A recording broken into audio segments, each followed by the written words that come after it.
Welcome दोस्तों, सुस्वागतम। मैं आपका मित्र पंकज। आज बात करते हैं एक ऐसी दवा के बारे में।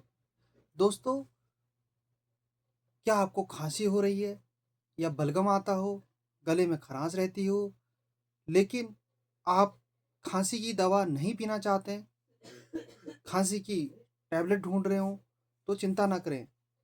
आज की वीडियो में हम ऐसी टैबलेट्स के बारे में जान रहे हैं जी, जो आपकी इन सभी समस्याओं को ठीक करने के लिए बनाई गई है। जी हाँ दोस्तों, खांसी की टैबलेट। अब बात करते हैं जिसका कंपोजिशन है टर्बिटालिन, एम्ब्रोक्सल, गुआफेंसिन। दोस्तों, आइए आप जानते हैं इस टैबलेट में यह दवा क्या है, कौन कौन सी दवा है इसमें, कैसे काम करती है, इस दवा को कौन कौन ले सकता है, किस प्रकार की खांसी में इस दवा को दिया जाता है, कितने दिनों तक हम इसका प्रयोग कर सकते हैं, किस तरह से टैबलेट को लिया जाए, कैसे इसका बेहतर रिजल्ट आए, क्या बच्चों में इस टैबलेट को दिया जा सकता है। लास्ट तक देखेंगे इस वीडियो को। दोस्तों, सबसे पहले यह दवा जो है कॉम्बिनेशन ड्रग है, अर्थात अलग अलग दवा को मिला के एक टैबलेट बनाया गया है, जो 3 कंपोजिशन मिलकर बनाई जाती है। दोस्तों, मुख्यतः खांसी और श्वास की जब परेशानी होती है तब यह दवा दी जाती है। दोस्तों, टर्बिटालिन, एम्ब्रोक्सल और गुआफेंसिन मिलकर ये टैबलेट्स में ये दवाएं काम करती हैं। अब जानते हैं अलग अलग दवा का क्या कार्य है। दोस्तों, सर्वप्रथम हम टर्बिटालिन के बारे में जानते हैं। यह जो होता है श्वास की नली को खोलता है, जिससे मरीज को सांस लेने में राहत मिलती है या वह आसानी से सांस ले सकता है। अब बात आते हैं दोस्तों एम्ब्रोक्सल की। एम्ब्रोक्सल क्या होता है? सबसे पहले तो हमारी चेस्ट में जो बलगम जमा होता है, अर्थात कफ जमा होता है, उसको पतला करने का कार्य करता है, जो खांसी के रास्ते आसानी से बाहर निकल जाता है। अब बात आती है गुआफेंसिन की। तो दोस्तों, वह जो है बलगम को बाहर निकालने के लिए मदद करता है, जिससे आसानी से खांसी के रास्ते आपका जो बलगम छाती में जमा है वो आसानी से बाहर निकल जाए। दोस्तों, अब जानते हैं हम कि ये तीनों दवा कैसे शरीर में काम करती है। पहले नंबर पर टर्बिटालिन। दोस्तों, टर्बिटालिन एक ब्रोंकोडायलेटर है। इसका काम होता है फेफड़ों की जो नलियां होती हैं, श्वास नलियां, उसको खोलना। जब हमें अस्थमा या खांसी या ब्रोंकाइटिस में श्वास फूलने की तकलीफ होती है, तब जो टर्बिटालिन ड्रग होती है वो फेफड़ों को रिलैक्स करता है, जिससे फेफड़ों की हवा आसानी से अंदर बाहर जा सकती है, जिससे मरीज को सांस लेने में बहुत ही आसानी होती है। अब बात करते हैं दोस्तों दूसरा कंपोजिशन गुआफेंसिन की।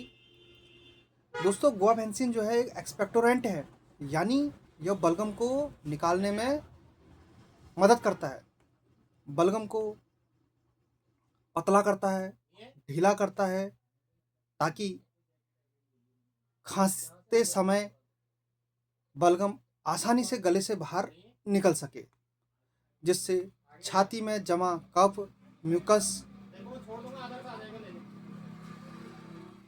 कम हो जाता है। दोस्तों, अब बात करते हैं तीसरे कंपोजिशन की, वो है एम्ब्रोक्सल। सबसे पहले तो जानेंगे एम्ब्रोक्सल है क्या। दोस्तों, यह एक म्यूकोलाइटिक एजेंट है। ये भी बलगम को पतला करने का कार्य करता है, लेकिन कुछ तरीका इसका अलग होता है कार्य करने का।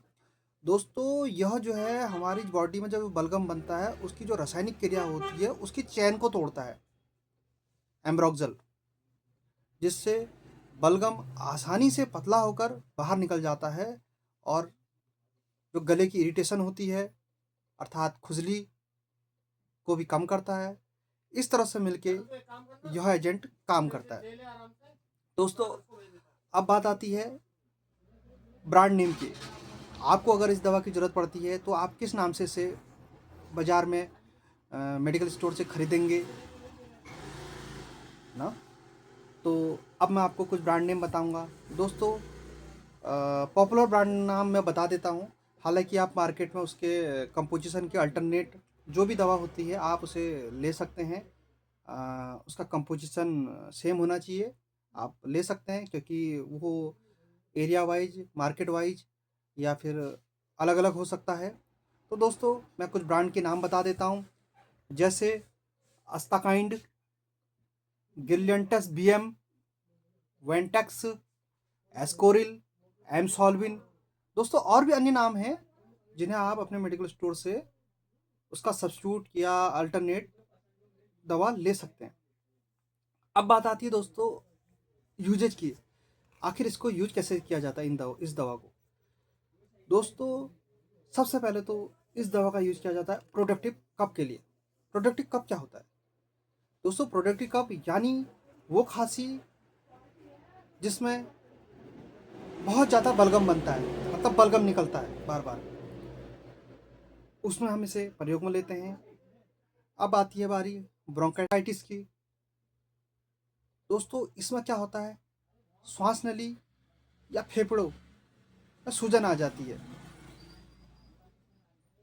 तो उस समय इस दवा का प्रयोग किया जाता है, जिससे सांस की नलियाँ, फेफड़ों में जो सांस की नलियाँ होती हैं वो खुल जाती हैं और सूजन कम हो जाता है।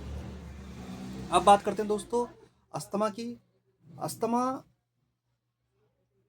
क्या होता है, अस्थमा में मरीजों को क्या होता है, उनकी सांस बहुत ज़्यादा फूलने लग जाती है, सीना जकड़ जाता है, तो उस समय इस दवा का प्रयोग लिया जाता है, जिससे उन्हें सांस लेने में आसानी हो और जो सीने की जकड़न है, कसाव, वो ढीला हो जाए, वो हल्का हो जाए। अब बारी है दोस्तों सीओपीडी की। आप जानते ही हो, जो मरीज लंबे समय से फेफड़ों की समस्या से जूझ रहा होता है, अर्थात लंबे समय से उसने बहुत ज़्यादा धूम्रपान किया होता है, क्योंकि दोस्तों सीओपीडी पेशेंट जो होता है ना, वो उस मरीज को ऐसा लगता है जैसे उसकी छाती बहुत भारी हो जाती है, ऐसा लगता है कि उसकी छाती में बहुत ज़्यादा वजन रख दिया हो, जिससे उसको सांस लेने में तकलीफ आती है, सांस लेने में, सांस छोड़ने में उसे तकलीफ आती है। तो उस समय इस दवा का डॉक्टर्स प्रयोग लेते हैं सीओपीडी में, ताकि उसकी फेफड़ों से जुड़ी की समस्या को दूर किया जा सके और मरीज को सांस लेने में आसानी हो सके। दूसरा दोस्तों कॉमन कोल्ड, चेस्ट कंजेशन में भी इस दवा का प्रयोग किया जाता है। दोस्तों अब बात आती है इस दवा को लेना कैसे चाहिए।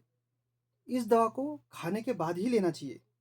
पूरी गोली खाएं हमेशा, अपनी मर्जी से दवा बिल्कुल ना खाएं, डॉक्टर या फार्मासिस्ट की राय पर ही दवा खाएं और सही तरीके से खाने का तरीका जानें। दोस्तों अब बात करते हैं दवा की खुराक की, डोज की। आखिर यह कैसे लेनी है, कब लेनी है। दोस्तों वैसे तो दवा की डोज मरीज पर निर्भर करती है कि मरीज की कंडीशन क्या है, फिर भी आप डॉक्टर की सलाह या फार्मासिस्ट की सलाह पर ही दवा की डोज लें। फिर भी मैं यहाँ पर कॉमन डोज की बात करता हूँ, जो दिन में 2 बार या कभी कभी 3 बार भी लेनी पड़ती है। खाने के बाद ही आप दवा को लें। दवा खाने के बाद बराबर पानी लिए। दोस्तों अब बात आती है साइड इफ़ेक्ट की। दोस्तों ज़्यादा डोज लेने से आपको कुछ ना कुछ साइड इफ़ेक्ट हो सकते हैं, जैसे उनमें है दिल की धड़कन तेज हो जाना, घबराहट हो सकती है, बेचैनी हो सकती है, आपको कंपन हो सकता है, सर में दर्द हो सकता है, मुंह सूख सकता है, उल्टी करने की इच्छा कर सकती है या उल्टी हो सकती है। तो दोस्तों क्योंकि इसमें जो टर्बिटालिन होता है वो कहीं ना कहीं अगर उसकी ओवरडोज होती है तो वो शरीर पर कंपन पैदा करता है। तो इसी के साथ दोस्तों अब मैं कुछ सावधानियाँ जो प्रिकॉशन भी ज़रूरी हैं उसके बारे में बात करता हूँ आगे। दोस्तों, अगर किसी मरीज को या आपको दिल की बीमारी हो, गर्भवती महिला हो, हाई ब्लड प्रेशर रहता हो, स्तनपान कराने वाली महिला हो, तो दोस्तों डॉक्टर की सलाह पर ही दवा लें और उसे ज़रूर बताएं कि मुझे ये प्रॉब्लम है। उसके आधार पर ही आप दवा का सेवन करें। दोस्तों, इसी के साथ मिलते हैं अगले टॉपिक पर, अगले वीडियो पर। अच्छा लगे तो आप ज़रूर शेयर करें, लाइक्स करें और सब्सक्राइब करें और अपने जानने वाले दोस्तों के साथ भी इसे शेयर करें दोस्तों, ताकि मेरे द्वारा दी गई जानकारी लोगों तक पहुंच सके और उन्हें दवा के बारे में एक बहुत अच्छी जानकारी मिल सके। इसी के साथ दोस्तों मिलते हैं अगले वीडियो में।